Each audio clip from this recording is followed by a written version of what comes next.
In this video, we will do theorem number 5. Let's understand the statement of theorem number 5.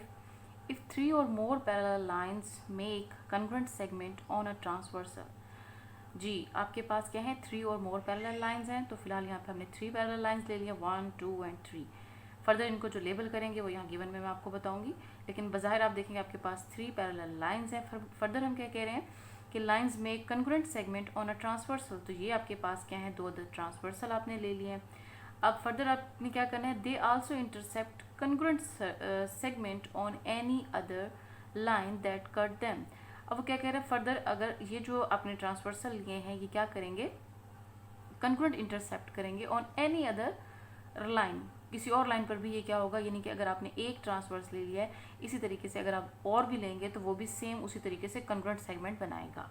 तो ये थी आपकी statement. अब इसको यहाँ पर देख लेते हैं कि क्या गिवन है और किस तरीके से आपने प्रूव करना है। वही गिवन में वही चीज़ आ जाएंगी बेटा कि A B is parallel to C D, और इसी तरीके से C D is parallel to E F. जो चीज़ आपको शुरू में बताई थी वो इस तरीके से आपने लिख देनी है। ये लाइन्स को जो एरो है ये लाइन को शो कर रहे हैं, दैट्स वाई यहाँ पर हर ए बी लाइन है, दैट्स वाई एरो लगे हुए हैं। इस तरीके से parallel to C D then line है, देन इस तरीके से ई एफ भी लाइन है, तो ये ऊपर एरो लगे हुए हैं।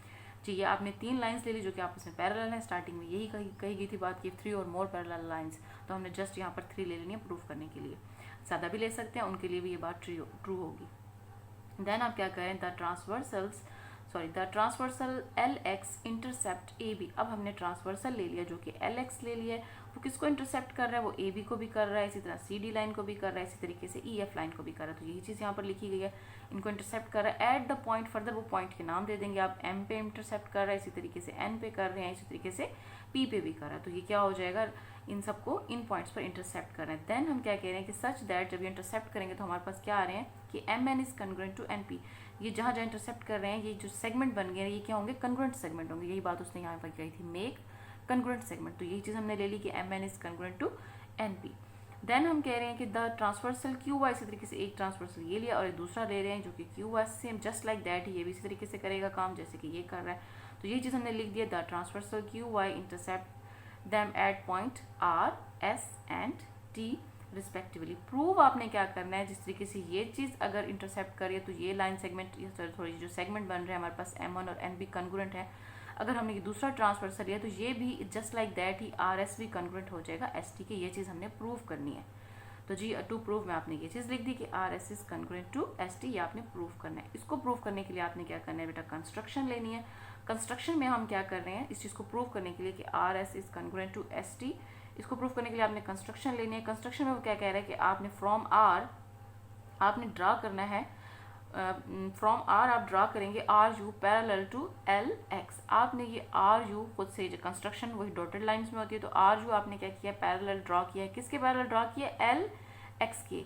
ये जो आपने आर यू लिया ये किसके पैरेलल है, एल एक्स के। Just like that which meet at C D, किस पे मिलेगा, ये जो आपने पैरेलल ड्रा किया है आर यू, ये सी डी लाइन पर मीट करेगा एट पॉइंट यू। देन आपने क्या करना है, फ्रॉम एस से भी जस्ट लाइक दैट आपने एक लाइन सेगमेंट ड्रा किया है जो कि किसके पैरेलल हो जाएगा, दोबारा से पैरेलल तो वो सी एल एक्स ही रहेगा। तो यही चीज़ यहाँ पे लिखी है, which meet at line E F हो जाएगी, और किस पॉइंट पे वो मीट कर रहा है, यू पे। तो ये चीज़ यहाँ पर लिख दी गई है। फर्दर उन्होंने क्या किया कि इनको एंगल्स के नाम दे दिए जाते हैं, as shown in the figure let the angle be label as. ये जो आपने खुद से ड्रा किए हैं लाइन सेगमेंट जो कि पैरेलल हैं एल एक्स के, चाहे वो आर यू है चाहे वो एस यू, इनको आपने एंगल्स का नाम दे देना, लेबल कर देना है। ये जो ये एंगल है इसको आपने 1 का नाम दे देना, इस तरीके से ये एंगल 2 है, और ये जो हमारे जिस पर वो मीट कर रहे हैं जिस लाइन पर उसको एंगल 3 का, और ये जिस लाइन पर ये मीट कर रहे थे उसको एंगल 4 का नाम दे दिए। ये होगी बेटा आपकी कंस्ट्रक्शन। अब हमने इसको प्रूव करना है, यही चीज़ की R S is congruent to S T. इसको किस तरीके से प्रूव किया उसने, जी आप देख सकते हैं यहाँ पर। अब वो कह रहा है कि आपके पास एक पैरेललोग्राम बन चुकी है जो कि क्या है, parallelogram M N U R is a parallelogram. मैं आपको डायग्राम में दिखा देती हूँ।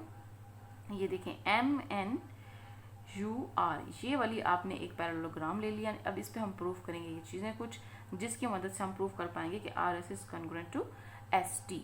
तो ये पैरेललोग्राम लिया एम एन आर यू। अब इसमें वो क्या कह रहा है कि M N U R parallelogram में डेफिनेटली आप सब फेमिलियर हैं कि पैरेललोग्राम की जो अपोजिट साइड्स होती हैं वो क्या होती हैं, आपस में पैरेलल होती हैं। उसके बिहाफ पे वो कहता है अगर वो दोनों साइडें आपस में पैरेललोग्राम की पैरेलल हैं तो ये जो लेंथ्स यहाँ पर लिखी गई है M N is congruent to R U, यहाँ से आप देख सकते हैं M N is congruent to R U, अगर ये आपस में पैरेलल होंगी तो ये क्या हो जाएंगी, ये जो लेंथ सामने वाली होंगी ये आपस में क्या होंगी, कन्ग्रुएंट होंगी, या पैरेललोग्राम की डेफिनेशन में भी पढ़ चुके हैं। यही चीज़ सामने रीजन में उसने लिख दी है कि आर यू पैरेलल है एल एक्स के, पैरेललोग्राम की डेफिनेशन है, इसी तरीके से ए बी पैरेलल है सी डी के।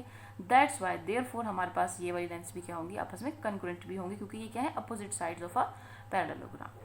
नेक्स्ट सिमिलरली आपने क्या करना है, ये आपने एम एन और आर यू लिया था, अब आपने एन पी और एस वी को देख लेते हैं। आप यहाँ से देखें N P is parallel to S V. अब ये भी क्या है, एक दूसरे के कन्ग्रुएंट होंगी, क्यों, क्योंकि ये भी एक क्या बन रही है, पैरेललोग्राम बन रही है, यानी कि जो काम हमने ऊपर कॉन्सेप्ट यूज किया वही यहाँ पर हमने यूज किया। देन हम कह रहे हैं कि but M N is parallel to M N is congruent to N P. अब आप यहाँ से अगर आप देखें कि M N is congruent to N P, अब ये भी क्या है, आपस में कन्ग्रुएंट है। ये हमारे पास गिवन था, ये जब हमने लाइन सेगमेंट ड्रा किए थे, क्योंकि ये जब हमने ड्रा किया तो हमने पहले ही क्या दिया था, ये जो पैरेलल लाइंस हम ले रहे हैं ये कन्ग्रुएंट सेगमेंट है। दैट्स वाई हमने लिखा but M N is congruent to N P, ये हमारे पास गिवन था, ठीक है। बट ये फर्स्ट लाइन जो थ्योरम की थी, ये वो वाली बात यहाँ पर हमने अप्लाई की। इनको आपने नाम दे देना 1 का, 2 का, 3 का। अब इसकी मदद से हमें क्या रिजल्ट मिलेगा, देयरफॉर वो कह रहा है R U is congruent to S V. अब आप डायग्राम में देखें आर यू, ये देखें R U is congruent to S V. अगर ये कन्ग्रुएंट हैं तो जो आपने पैरेलल उसके ली थी वो भी आपस में क्या हो जाएंगी, कन्ग्रुएंट। अब ये कन्ग्रुएंट हो गई हैं, ये रिजल्ट हमने कहाँ से लिया, ऊपर वाली इन 3 रिजल्ट से लिया, उसके आगे वही चीज़ आपने लिख दिया। आल्सो ये आपके पास एक रिजल्ट आ गया। देन आप कह रहे हैं कि also R U is parallel to S V. अब ऐसा क्यों है कि ये जो आर यू है वो पैरेलल है एस वी, यहाँ से आप देख सकते हैं R U is parallel to S V. अब ये कैसे आपस में पैरेलल हैं, ये क्योंकि आर यू और एस वी दोनों किसके पैरेलल थे, एल एक्स के। चाहे हमने आर यू लिया चाहे हमने एस वी लाइन सेगमेंट लिया, ये दोनों एल एक्स के पैरेलल थे। दैट्स वाई ये आपस में भी क्या हो जाएंगे, पैरेलल हो जाएंगे। यहाँ पे रीजन में यही लिखा हुआ है each is parallel to L X. ये कंस्ट्रक्शन थी जो कि हमने खुद से ली थी। अब हमारे पास कॉरिस्पॉन्डिंग एंगल्स बन रहे हैं, जैसे कि मैंने आपको स्टार्ट में ही बता दिया था कंस्ट्रक्शन में कि जो हमने एंगल 1 लिया था, ये किसके कॉरिस्पॉन्डिंग एंगल है, एंगल 2 के। तो दैट्स वाई ये क्या होंगे, आपस में कन्ग्रुएंट होंगे। इसी तरीके से जो एंगल 3 है 4 है, ये भी आपस में क्या होंगे, कन्ग्रुएंट होंगे, क्योंकि ये क्या है, कॉरिस्पॉन्डिंग एंगल्स हैं।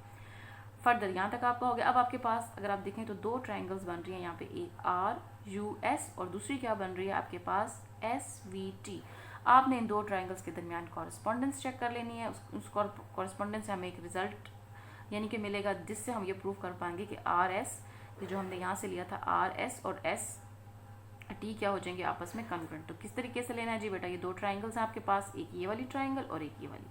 इसमें वो कह रहा है आपके पास कि R U is congruent to S V, जैसे कि आपको नजर आ रहा है कि R U is congruent to S V. ये आपने अभी ऊपर ही प्रूव किया यहाँ पर, ठीक है। तो ये वो कह रहा है प्रूव्ड है, ये हम यहाँ पे प्रूव कर चुके हैं। इस तरीके से एंगल 1 कन्ग्रुएंट है एंगल 2, ये भी हम ऊपर प्रूव कर चुके हैं कि ये क्यों है। इस तरीके से एंगल 3 एंड एंगल 4 भी आपस में कन्ग्रुएंट है। तो हमारे पास यहाँ पे कौन सा पोस्टुलेट बन रहा है बेटा, साइड एंगल आपके पास एक साइड है और 2 एंगल है। दैट्स वाई हम क्या कहेंगे कि जो हमने 2 ट्राइंगल्स लिए हैं ये भी क्या हो जाएंगी, आपस में कन्ग्रुएंट हो जाएंगी। दैट्स वाई अगर ट्राइंगल कन्ग्रुएंट है तो इसका मतलब है जो रिक्वायर्ड साइड है, अब हम इजीली कह सकते हैं कि ये दोनों ट्राइंगल्स कन्ग्रुएंट, तो जो रिक्वायर्ड साइड हमें चाहिए तो वो साइड भी आपस में क्या हो जाएंगी, कन्ग्रुएंट हो जाएंगी। देखें R S is congruent to S T, यहाँ से आप देख सकते हैं कि R S is congruent to S T, R S is congruent to S T, क्योंकि ये क्या है, कॉरिस्पॉन्डिंग साइड्स हैं किसी कन्ग्रुएंट ट्राइंगल की। ये कन्ग्रुएंट ट्राइंगल तो डेफिनेटली इनके एंगल्स भी, इनके साइड्स भी सारे क्या होंगे, आपस में कन्ग्रुएंट होंगे। तो जो साइड हमें रिक्वायर्ड थी वो हम इजीली लिख सकते हैं कि वो आपस में कन्ग्रुएंट है। आई होप बेटा कि आपको क्लियर हो गया होगा। फर्दर अगर किसी भी किस्म का इशू है तो इसको आप डिस्कस कर सकते हैं। Thank you.